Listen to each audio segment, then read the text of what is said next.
Our hearts beat to the city streets. We began to feel the fire.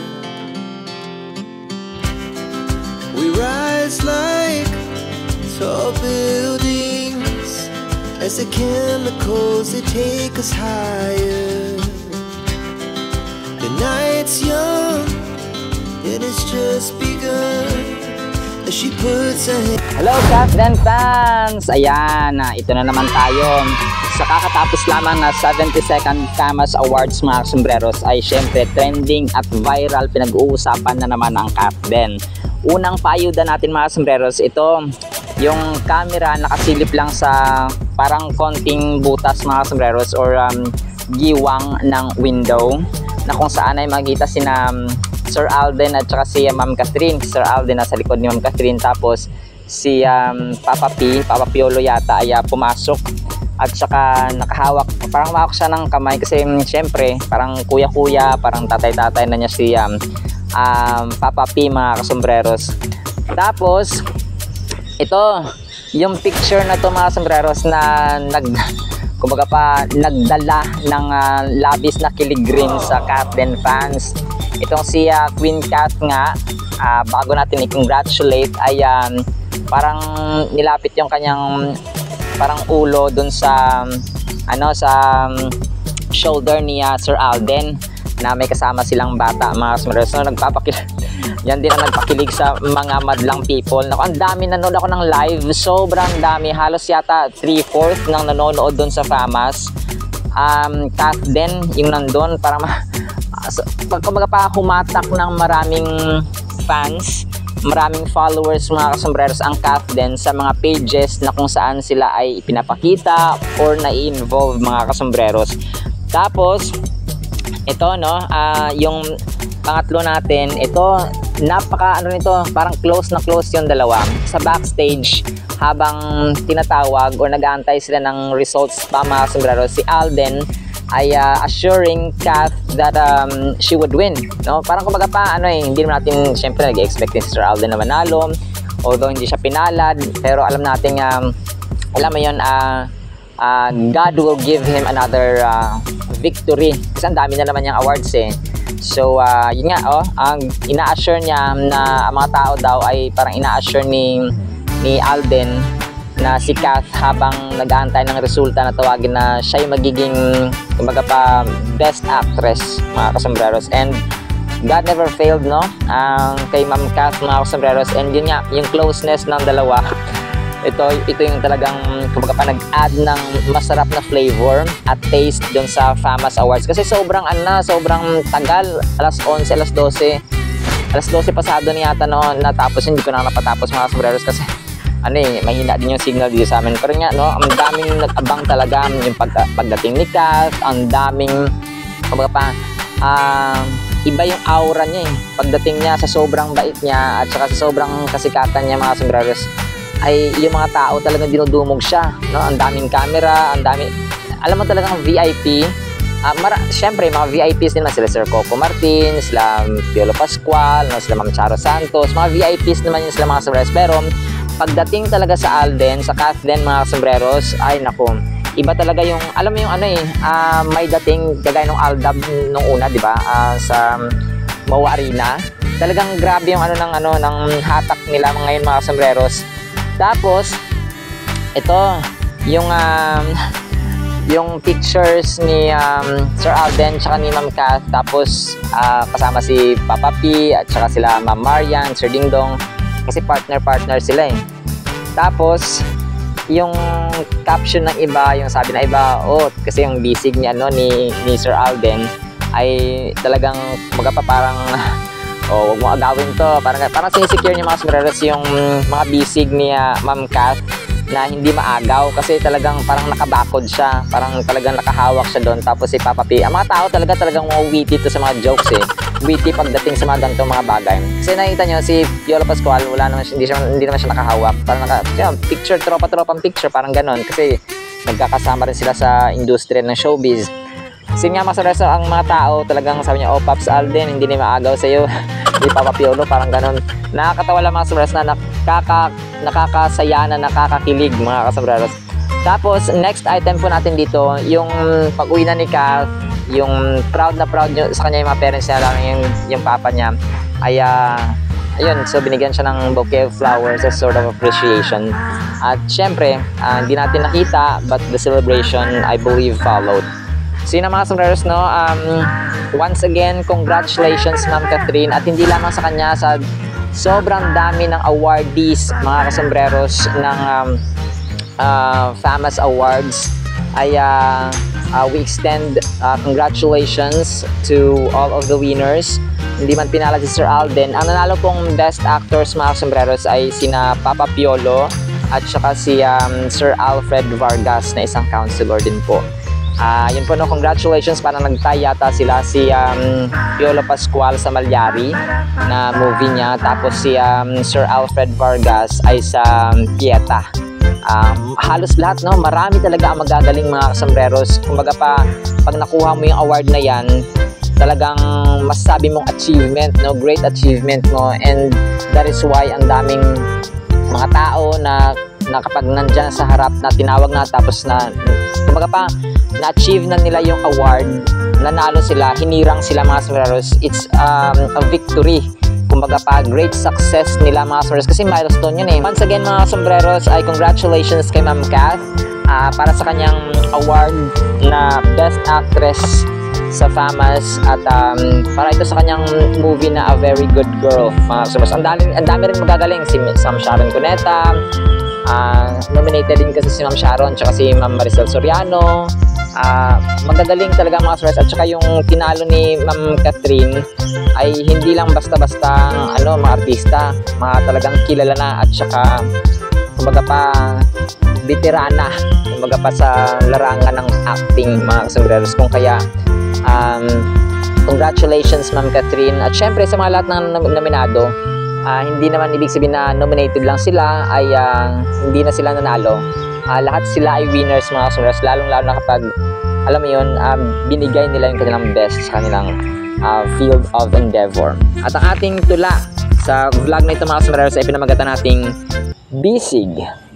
Kath din sa kakatapos na 72nd FAMAS Awards. Congrats, Catherine, for winning the Best Actress. Paps Alden, ayos lang yan kung hindi ikaw ang hinirang at nanalo. Dahil ikaw ang winner dito sa aming mga puso. Pansin naming nakahawak ka talaga sa kanyang mga bisig. Mga mata mo'y parang glue sa lagkit kung makatitig. Pilian at saya ng Kathleen fans, labis-labis nung pangalan ni Kath ay tinawag at narinig. Ang pinakamalalim na spot sa buong mundo ay ang Mariana Trench sa Pacific Ocean. Kinilig ang mga fans nung ang mga bisig ni Kath ay tila iyong binakuran at ayaw nang pakawalan. Ang Puerto Rico Trench ang pangalawang pinakamalalim. Iba ang hiyaw ng mga fans nung kayo na ni Alden at Catherine ang dumating. Ang The Java Trench and the South ang pangatlo. Ang sarap sa matang panoorin habang kayo ay sa backstage magkatabing nakaupo, assuring Kath na mananalo. Ang Sandwich Trench naman ang pang-apat. Ang kahit masilip kayo sa isang sulok, kahit papatago, para sa amin, ligaya ay sapat-sapat. Panglimang pinakamalalim ang The Fram Strait. Mga bashers, itigil na sana ang walang katapusang hate. Ang impormasyong ito ay mula sa Life Science. Magaling na talaga sa acting si Alden. Ngunit sa susunod, para kay Kath, ay kanya pang pag-uusayan. At dahil isang great success or tagumpay, mga sombreros, ang natamo ni Ma'am Kath, ang verse po natin ay about success or victory.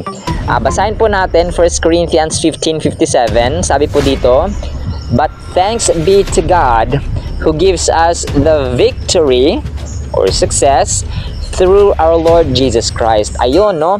Maraming salamat daw sa Panginoon dahil binigyan niya tayo ng victory, ng tagumpay, ng success, mga sombreros, sa pamamagitan ng ating Panginoong Jesus. And sa lahat po ng blessings ng ating buhay, lalo na sa Kath din na sobrang namamayagpag ang career, mga sombreros, ay nagpapasalamat tayo sa kanilang buhay for the great success na tayo din ay alam mo yun, nahawa, kinikilig, natutuwa, nasisiyahan, mga sombreros. And we bring back all the glory and honor sa ating Panginoon dahil sa success din po na kanilang natamo, mga kasambreros. Basahin po natin 1 John 5:4. Sabi po dito sa verse na ito, mga kasambreros, ay ito yung isa sa mga sekreto, no? Isa sa mga sekreto, mga kasambreros, or main ingredient, main flavoring, mga kasambreros, kung bakit tayo ay magiging victorious or successful sa mundong ito. Sabi po dito, for whatever is born of God overcomes the world. And this is the victory that has overcome the world, our faith. Yun ang sekreto, mga sombreros, no? Faith, pananampalataya kay Jesus Christ. Alam natin na yung ating topic, mga sombreros, ay medyo malalim, no? Pero yun nga, ang suma total dito, yung kumbaga pa yung summary, ay nagpapasalamat tayo sa Diyos sa victory na atin natatamo sa ating ordinaryong buhay, sa ating practical na buhay, sa pang-araw-araw na laban, sa whether the test is simple, whether the test is kumbaga pa nakakaya, or challenging na sobrang kumbaga pa parang next level yung problema natin. So we need victory over that trial, over that problem, over that challenge, over that test, over that struggle, mga sombreros. Kasi marami tayong kinakarap sa buhay. Kahit lang yung pagsaway natin sa ating mga anak, sa ating mga asawa, sa ating mga kapatid, sa ating sarili mismo minsan, ay kumbaga pa napagtagumpayan ko ang aking maling habit, maling pag-iisip, maling actions, mga sombreros, na sometimes will lead us to consequences. Ang maling actions natin kapag napagtagumpayan natin, mga sombreros, is also a victory, is also a success. So success doesn't always come into something that is represented by or given or achieved by a trophy or a plaque or appreciations na naka-imprinta, mga sombreros.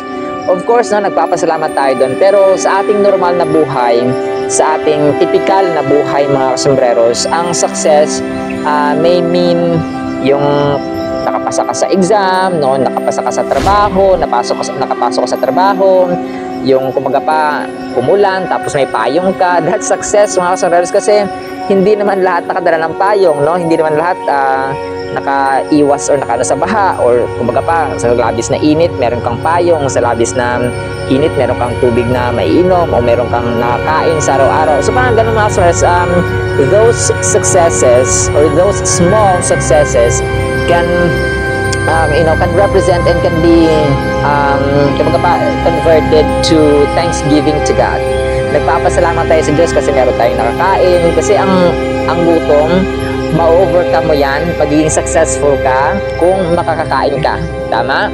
Yung ating uhaw, no, magiging victorious tayo at saka magiging successful kapag nakainom tayo ng tubig or soft drinks, no, or kape, no. Yung na-overcome mo, nilagpasan mo, mga sombreros, those are victories or successes na hindi natin na-realize minsan sa buhay. Tama? Kasi normal naman na pag nauuhaw tayo, iinom. Yung iba, alam niyo po, sa ibang bansa, sa Africa, sa Nigeria, sa ibang panig ng bansa ng India, sobrang hirap po ng tubig. Sobrang hirap ng pagkain.